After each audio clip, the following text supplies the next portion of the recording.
నిన్న మొన్నటి వరకు దేశంలో అందరి చేత కన్నీళ్లు పెట్టించింది. పండించిన రైతుల దగ్గర నుంచి కొనుగోలుదారుల వరకు కంటతడి తెప్పించింది.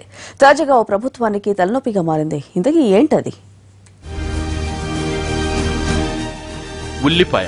ఇది లేకుండా ఏ వంట పూర్తి కాదు. అలాంటి ఉల్లి ఓ దశలో వందల రూపాయలు పలికి అందరి జేబులకు చిల్లు పెట్టింది. కోయక ముందే కొనిపించి ఏడ్పించింది. డిమాండ్కు తగ్గ సప్లై కోసం ప్రభుత్వం విదేశాలకు ఉల్లి ఎగుమతులు నిలిపివేసిన సందర్భాలున్నాయి. అలాంటి ఉల్లి ఇప్పుడు కొన్ని ప్రభుత్వాలకు తలకు మించిన భారమవుతోంది.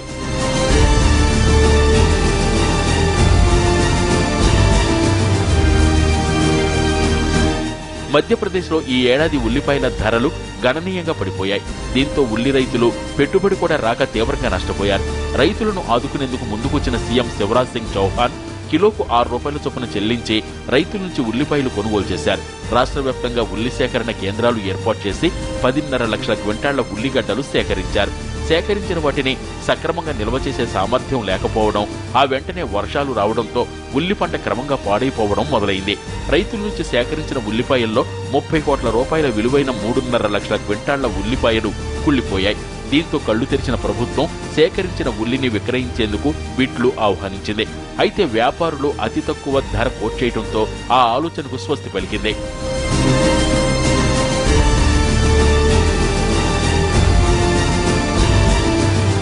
కొనుగోలు చేసిన ఉల్లిని వదిలించుకోవడానికి ప్రభుత్వం తక్కువ ధరకు రేషన్ దుకాణాల ద్వారా విక్రయించాలని నిర్ణయం తీసుకుంది. అంతేకాకుండా ఉచితంగా కూడా ఇచ్చేందుకు ముందుకొచ్చింది. అయితే రవాణా ఖర్చుల నిమిత్తం కేజీ ఉల్లిపాయలకు కేవలం 1 రూపాయిని వసూలు చేయనుంది. మరోవైపు మహారాష్ట్రలోనూ ఇదే పరిస్థితి నెలకొంది. ఆ రాష్ట్రంలో కూడా ఉల్లి ధరలు దారుణంగా పడిపోయాయి. కేజీ ఉల్లిపాయలు 5 పైసలు పలుకుతుండటంతో రైతులు ఆవేదన వ్యక్తం చేస్తున్నారు. సో మీకు ఉల్లిపాయలు కేజీ రూపాయికి గానీ లేదా ఫ్రీగా కావాలనుకుంటే మధ్యప్రదేశ్ గానీ మహారాష్ట్ర గానీ వెళ్లొచ్చు.